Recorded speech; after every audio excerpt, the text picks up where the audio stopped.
I know this show is probably big with little girls and what have you, and that's understandable. The show I'm talking about is Gabby's Dollhouse, which is a pretty big hit on Netflix from DreamWorks. And last September, it got its own movie in Gabby's Dollhouse, the movie, which has been on physical media for a little while and is now available to watch on Peacock. But is it worthy enough to do a little pinch on the cat ears to get zapped into a colorful, magical world of the great dollhouse itself to see some perfectly fun kitty cats of Gabby's? Or is this one a complete catastrophe? Find out in this spoiler free review right now. Big D's Entertainment Rankings and Reviews.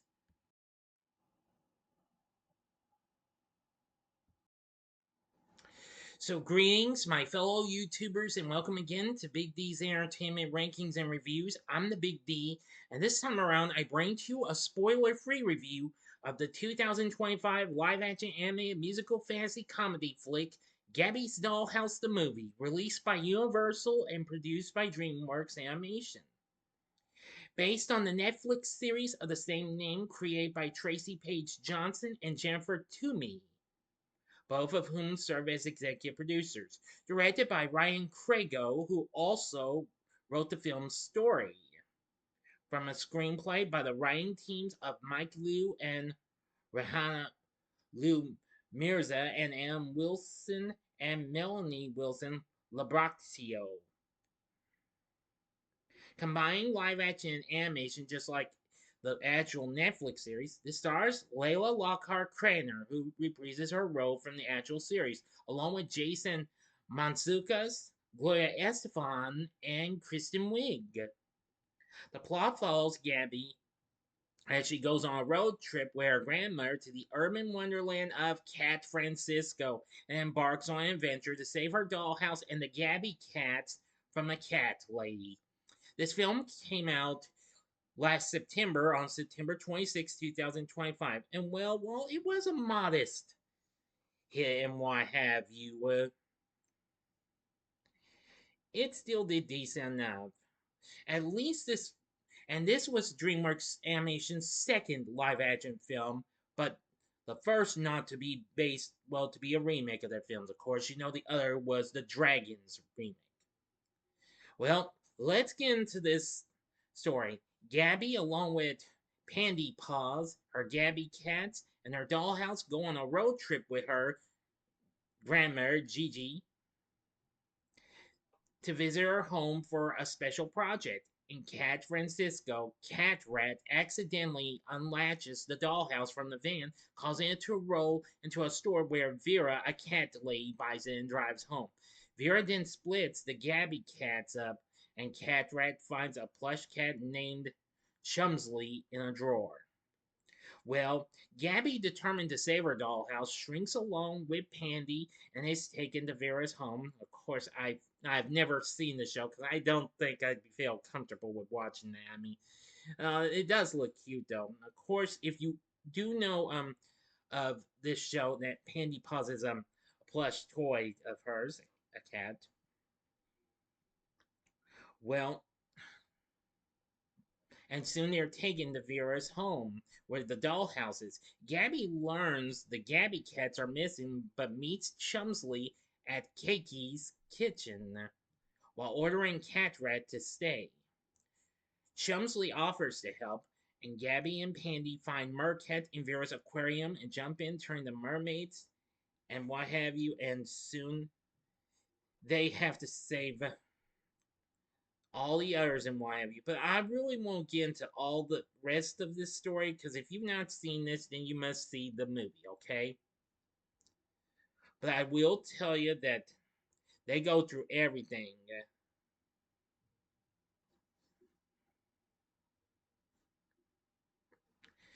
Apparently, once Mercat's free travel in a bubble, they find the Gabby cats in a bag.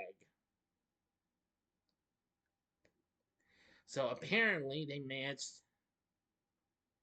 Yeah, but however, Chumsley is cooking up a little something that's nothing good, much more worse than what Vera has created. But again, watch the movie, and you'll see.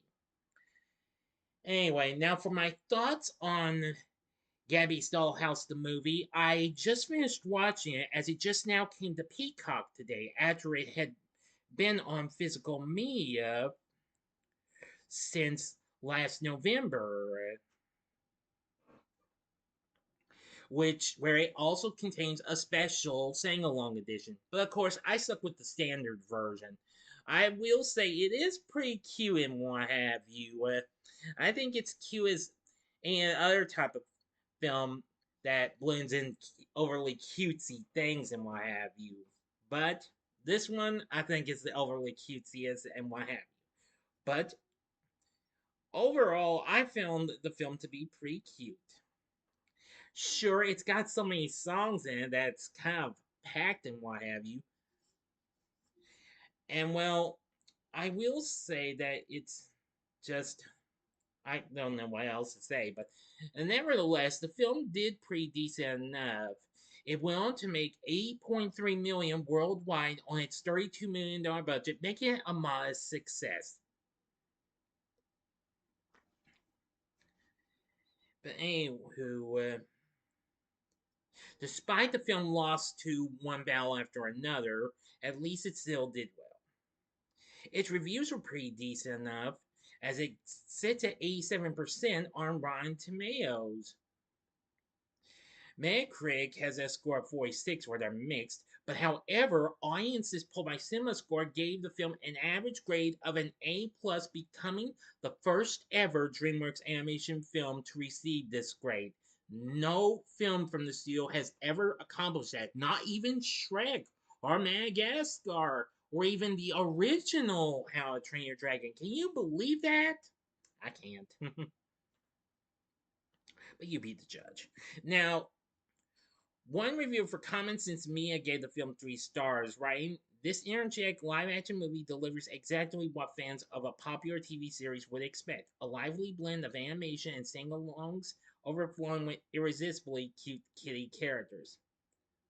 Frank Scheck of The Hollywood Reporter wrote, "If you happen to have some tykes that need big screen babysitting, well, they'll probably have a swell time, but other than the presence of Kristen Wiig, there's precious little on offer for anyone who doesn't drink beverages from a sippy cup." Owen Gleiberman gave a good review for Variety, saying, "Genial throwaway that skitters through incidents with a G-rated innocuous, innocuous, oh, sorry, I can't pronounce that word, apologies. That makes it perfect for a very pint-sized demo." Yes, the MPA gave this a G-rated film, which makes this I think the second G-rated DreamWorks animation film, the first in a long time. Chicken Run was the only G-rated film I know of that DreamWorks has put out.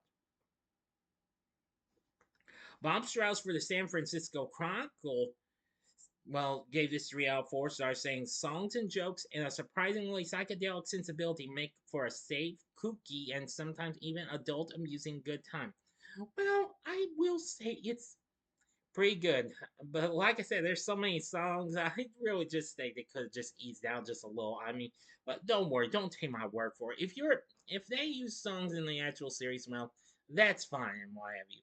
But nonetheless, I really thought the film was cute, not just for the titular character and the Gabby cats, but also for the great colorful animation and atmosphere that was used throughout the animated sequences. I have to give it credit for what that had to offer. Now, of course, it has soundtrack released by Republic Records, which featured, well, various songs and what have you, and I think that was really something. As the score was composed by Stephanie Economo. I hope I pronounced that right. So I gotta give the score credit. But anyway, now for the cast, we have reprising her role as Gabby is Laila Lockhart Kraner. And I've got to say, she is absolutely really funny and amazing and what have you. And what can I say? I think she nails it and what have you. But what really surprised me in playing her is the person who played her Grandma Gigi is none other than the world famous superstar Gloria Estefan.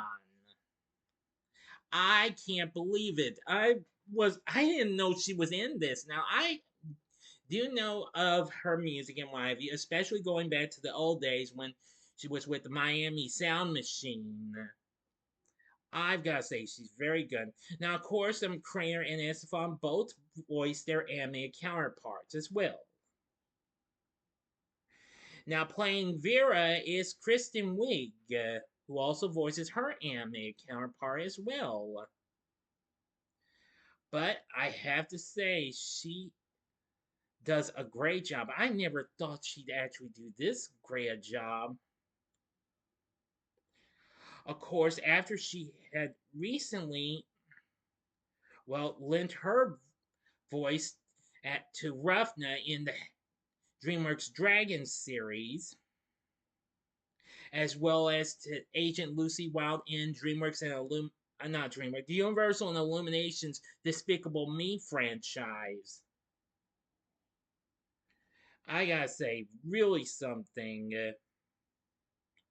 very, very cool. I really did enjoy her performance.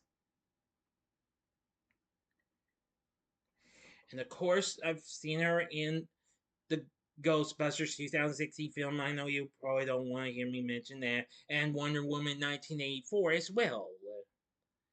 But I must say, she's good as her character of Vera. She's very good and what have you. Now, for the voice acting cast, we have Jason Mantzoukas as Chumsley, who most people would remember of FX's comedy series The League and The Dictator. He's done lots of other things as well, so I have to give him credit. Now, the rest of the voice acting cast, we have Logan Bailey as Pandy Paws, who's actually kind of part kitty giant panda, as Gabby's sidekick. Julia Donenfeld voices Keiki, the combination of kitty and cupcake. Sakuna Wood as Mercat, part kitty, part mermaid. Donovan Penn as Cat Rat, part kitty, part rat. Oh boy. The list goes on and what have you. We even get to hear the voices of Tara Strong and Thomas Lennon as well. So, with everything said, well, I think this would be more for young girls and what have you, but I give Gabby's Dollhouse movie a little credit and a little respect. I think it was cute and pretty funny and a whole lot of fun. I think your little girls will really enjoy this, and I think your folks will enjoy too. Mostly your moms though, but you get what I'm saying, okay? So overall, I think it's a nice little film. At least I think this was a much better live action animated film than the Bloomin' Smurfs film. You know what I'm saying? Good. So check it out. The film is currently on physical media from Universal, and of course, the film just now came to Peacock today, and it's available in standard and standalone versions, which of course you can also find on the DVD and Blu-rays as well.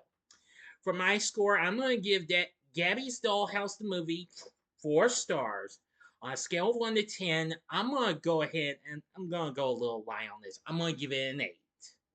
So what did you think of Gabby's Dollhouse the movie? Let me know in the comment section below. If you like this video, click the like button, subscribe, click the bell for notifications, and be a part of the Big D Nation. Continue to help support my channel, and you know the rest.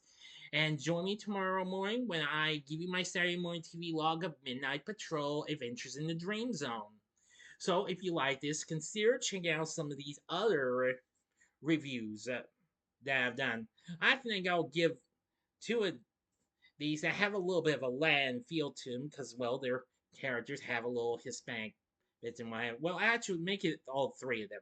In the upper left-hand corner, you can check out my spoiler-free review. They're all spoiler-free, as a matter of fact. Well, except for one. The upper left-hand corner is my spoiler-free review of Disney's big, well-surprised hit, Encanto. Or you can go to the upper right-hand corner and see my review of Disney and Pixar's big hit from 2017, Coco. Or if you'd like a live-action take on a popular animated character, go to the bottom left-hand corner and see my spoiler-free review of the new Dora the Explorer live-action film, Dora and the Search for Sol Dorado, which also came out last year. And the bottom right hand corner is the button you can click to subscribe if you like rankings and reviews on movies, TV, music, video games, etc. Then I'm your guy. Thanks for watching. Until next time, I'm the Big B saying see ya.